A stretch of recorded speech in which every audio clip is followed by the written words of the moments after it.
On the 17th of July, 1978, there appeared along the timberline of Mount Hood, Oregon, 3 creatures never before filmed. They are the monsters of the Northwest. The Indians call them Sasquatch, the white man, Bigfoot. These primal-looking figures are human beings dressed in costumes for a motion picture. In every detail, they are duplicates of the part man, part ape, described by a variety of reliable eyewitnesses.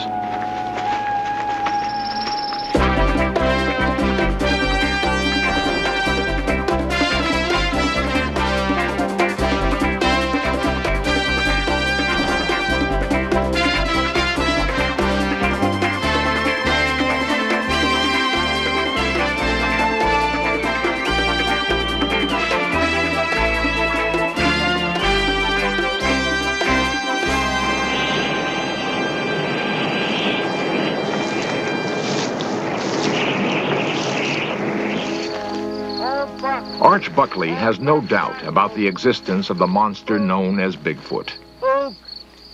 On the night of June 17, 1970, after 40 years of searching, Arch was soon to be rewarded by a sight he will never forget.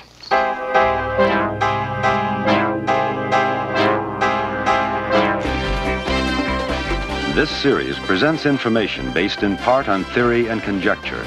The producer's purpose is to suggest some possible explanations, but not necessarily the only ones, to the mysteries we will examine.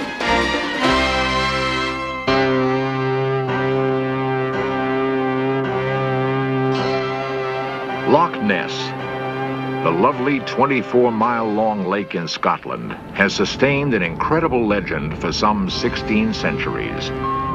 That living somewhere beneath its placid surface is a giant prehistoric monster.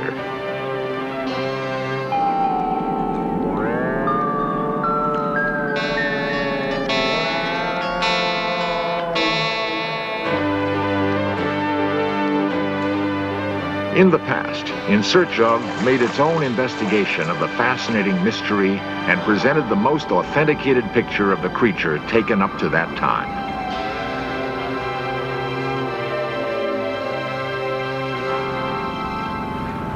Interesting is what's come out. Two well-known investigators bring us up to date.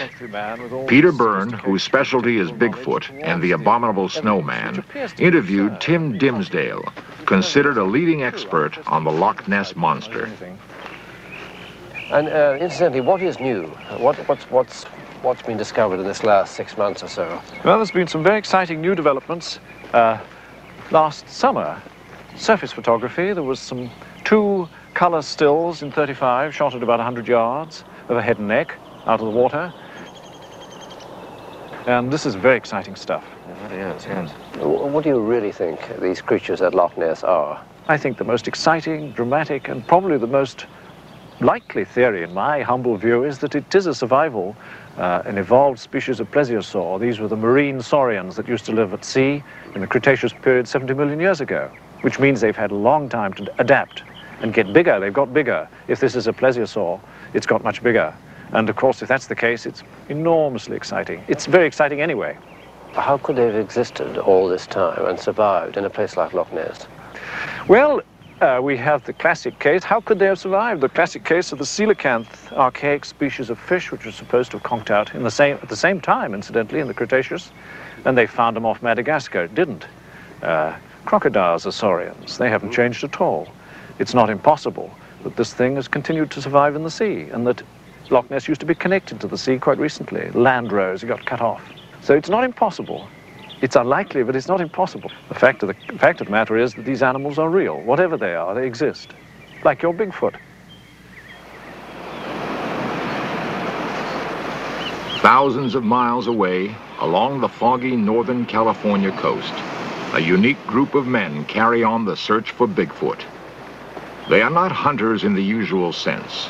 They wield no guns. They spend months each year tracing every available clue, hoping to make contact with the creature they know exists and is endangered by man.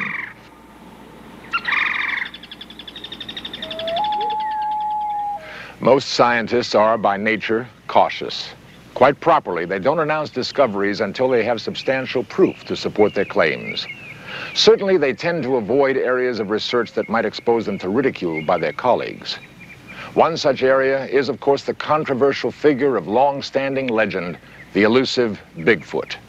Therefore, the field of investigation has been taken over by a number of amateurs who have no professional status to jeopardize.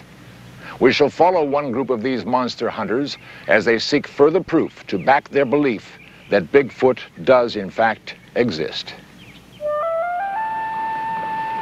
Calling themselves the Bay Area Group, they focus their intensive pursuit of Bigfoot mainly in the forests and mountains north of San Francisco. Led by Arch Buckley, they've narrowed their searching to particular areas where prior evidences of the creature have been uncovered. The personnel of each trip may vary, but the information gathered is available to all members. Al Berry is a journalist from Sacramento, specializing in tape recording the sounds of Bigfoot. Warren Thompson of the San Mateo school system seeks proof by photography. Spotting lairs where Bigfoot may have slept is of major interest to Steve Sanders, zoologist and veterinarian. Arch is a footprint expert, but for him, the method of communication is all important. I saw a Bigfoot. I've had one sighting, but I've had numerous incidents where I've been able to develop somewhat of a rapport with them. Well, there's a great deal more love in this world than it's ever expressed. And animals are no different than people. And if you think positively and act positively, and through the media of soft voice, it's amazing how you can develop a rapport with wild animals. And I'm not talking about park animals. I'm talking about wild animals. And Bigfoot is no different. The group believes they are dealing with a nocturnal, nomadic creature who keeps constantly on the move. One of the reasons it's been so hard to capture it on film. I don't think so. A little bit of form there. I don't... Yeah, their beds and seats are more... More often than not, there are false clues and disappointments. When not camping out, the group headquarters in remote lodges. As expected, Bigfoot dominates their conversations. We feel in the Bay Area group that we're dealing with a species that's already an endangered species. And under no circumstances do we recommend going out and shooting one. One may rightly ask what inspires the group's belief and commitment. What first convinced me that these creatures exist was an incident that I had in 1969, camping about 20 miles north of the confluence of the Klamath and Trinity Rivers in Northern California, when one of these creatures, about 4 in the morning, walked by the side of the tent into the campground, and we were awakened. A commotion from the inside of the tent startled the creature, and it ran off into the brush. And when it became light enough to go out and see, the trail of prints that it had left, 16-inch prints, very human in appearance, with a stride of 56 to 60 inches between them, is what made a believer out of me. Footprints, bits of hair that defy classification, all intriguing evidence that an unusual creature inhabits the woods have been found at one time or another. Also, a unique sound has been heard. It was a remote, high mountain area, and I was aware that there had been some strange goings-on in this area from accounts of other people who had been there. And it was a long hike in, and I got in there in the late afternoon. I set my tape recorder up. I put my mic, taped it to a tree a little ways away from where I'd be bedding down, and then proceeded to wait along and see what developed.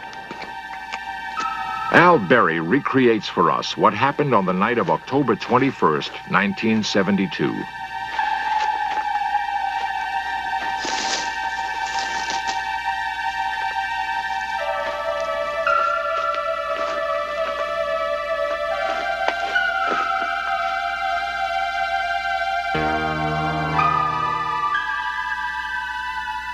later on that evening, after it grew dark, well, I was tired from the hike in, and I had begun to doze off, when all of a sudden I was awakened by some strange sounds.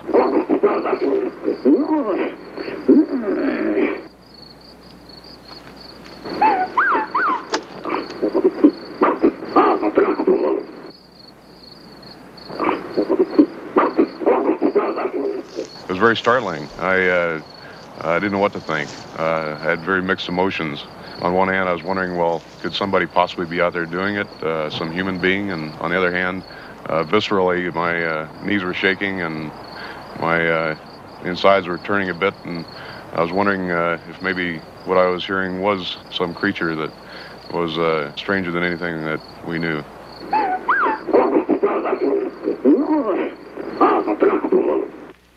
We've had the sounds analyzed since then, and at the University of Wyoming by a professor of electrical engineering there. And the results are the sounds could not have been made by man or any known animal. Professor Curlin of the University of Wyoming confirmed to In Search Of that Al's tape was tested and shown not to have been artificially manufactured.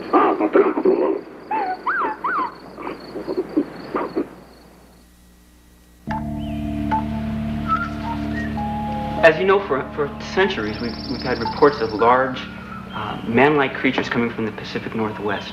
Reports from reputable individuals from all walks of life. And in investigating these, I've been struck by the consistency of the reports, the physical appearance, the behavior patterns, and by the sincerity of the people that I've talked to. All these people can't be lying. The Oregon Regional Primate Center in Portland seemed the logical place to inquire into the possibility of Bigfoot's existence and of his being a distant relative of man.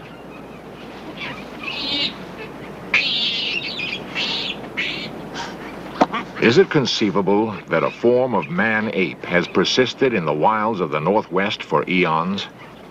And if it does exist, how could it elude capture by scientists or killing by hunters? The questions were put to the center's director, the distinguished zoologist, biologist, and primatologist, Dr. William Montagna. The elements that would make me believe the existence of such creatures would be, for example, artifacts. Human beings, singularly, are deprived of weapons, but they have the best weapons of them all. They have a pair of hands with which they make weapons, and these hands are intimately attached to the central nervous system, and therefore they don't need natural weapons. And we have found absolutely nothing that has been presented, at least, as evidence that these creatures are in existence. If they were humanoid, they would have certainly used their hands to make weapons. Most scientists want to play it safe. They want to be sure that they're delving with something that they can actually draw a finding and a conclusion. I am not a specialist in hallucinations.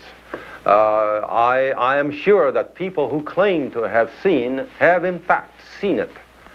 But I'm sure that people claim to have seen God. And I'm sure they have seen it, but they cannot prove to me that they have. Now, we feel that we have enough information in relation just to our footprints and some of the information that we have gathered. We know positively in our own mind that we're dealing with a humanoid primate. From what alleged evidence has been presented to me, I have to admit that it is a hoax indeed. Nevertheless, in June of 1978, the University of British Columbia held an international conference on the subject of Bigfoot's existence. For the first time, a major academic institution had taken notice of, let alone dignified, this controversial subject. And in the process leaves the medicine songs and divining crystal. Perhaps something of the same pattern can be discerned for Sasquatch. According to Wayne Suttles' presentation last night, the image of Sasquatch has changed over the years. Bigfoot Sasquatch Information Service Incorporated has the largest files on Bigfoot Sasquatch research in the world. I really think there's a metastructure to it. It's, you know, the papers are arranged in a logical. The conference ended with no official conclusion as to Bigfoot's existence or non-existence. Particularly when there's been a sighting. As laymen mingled with professional investigators, however, Bigfoot believers were encouraged by a sense that a new degree of credibility had been brought to a subject heretofore considered only a myth. The scientific community is still, to say the least, skeptical. We're going to be making a presentation on Saturday, and hopefully, you know, we'll get the sounds out and in front of people where they can hear them as they're pretty much as they're recorded. I've read the summary, and it's very interesting. Yes, it looks as though it might be onto something. It really does. For the Indians of the Pacific Northwest, there's never been any doubt that Bigfoot or Sasquatch shared the woods with them. Numerous totems reflect their impressions of the creature over the centuries.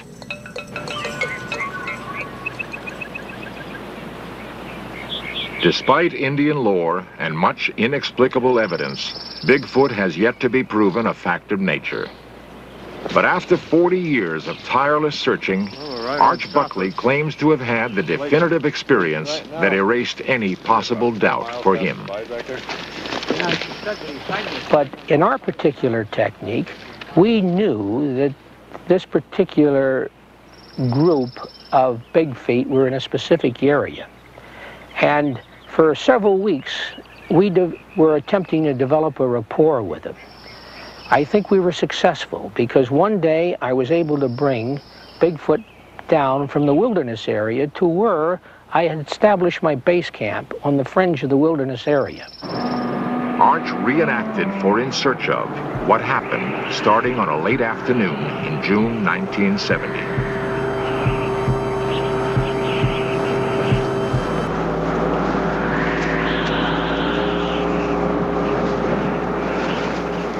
At this particular time, I was using the technique of setting up bait, using principally fish in the form of salmon and shad. Several times during the course of developing this rapport, Bigfoot had come into my campsite and taken my bait.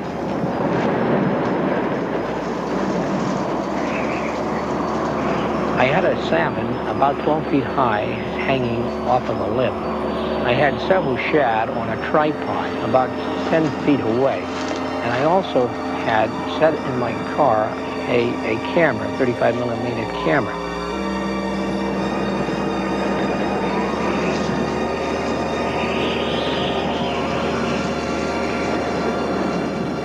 During the course of the night, it was sort of a cat and mouse game. I tried to induce him to come into my campsite. Ook, old friend. Old buck friend, ook. I used the word ook. It's a word that I picked up a number of years ago. Just for you, ook. Come on, old friend. Fish. Fish. I knew that he was close by.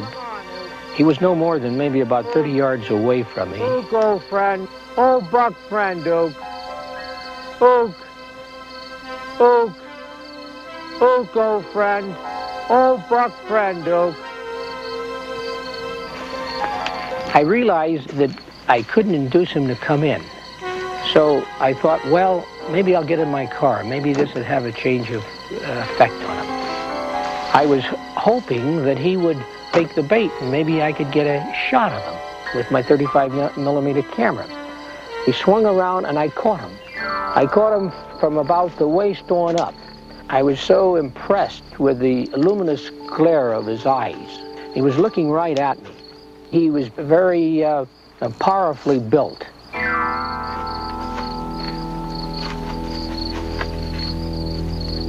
I turned around and I put the flashlight back to where he was located, and he had disappeared. Although Arch did not get his picture, for a few magic moments he had confirmed for himself that his years of waiting had not been in vain. That Bigfoot does exist, and despite the disbelief of the scientific community, needs dedicated men like himself and the Bay Area group to carry on the cause.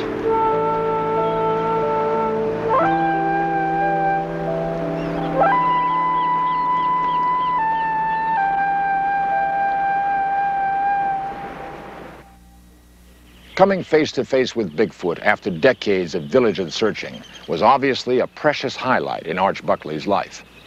But he insists that as important to him is the hope that when and if Bigfoot is proven to all to exist, legislation will be passed to declare and protect it as an endangered species.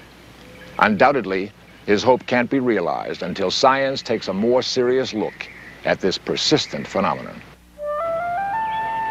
In the meantime, Arch and the Bay Area group are passing on their considerable store of information to interested young students, with the expectation they will enter the scientific world with an open mind on the subject. Students like Donald Rue. I understand you're enrolling at the University of California. Well, I'm planning to study behavioral and evolutionary anthropology. That's like you said, I'd like to understand the behavior of their existence, how they act, you know. Where do they go during the day and what do they do? And with this kind of background, I'd be able to understand the behavior patterns that I observe in the field. And then also with the evolutionary aspect, I'd like to find out where they fit in man's evolution. Are they on a parallel branch, or are they directly our ancestors? I doubt that, but it's possible. And how do they fit in? I'm curious. Well, this is what George and I had in mind when we organized our Bay Area group. And it's going to be... It appears that the Bay Area group's wish to preserve both belief in and compassion for Bigfoot will be fulfilled.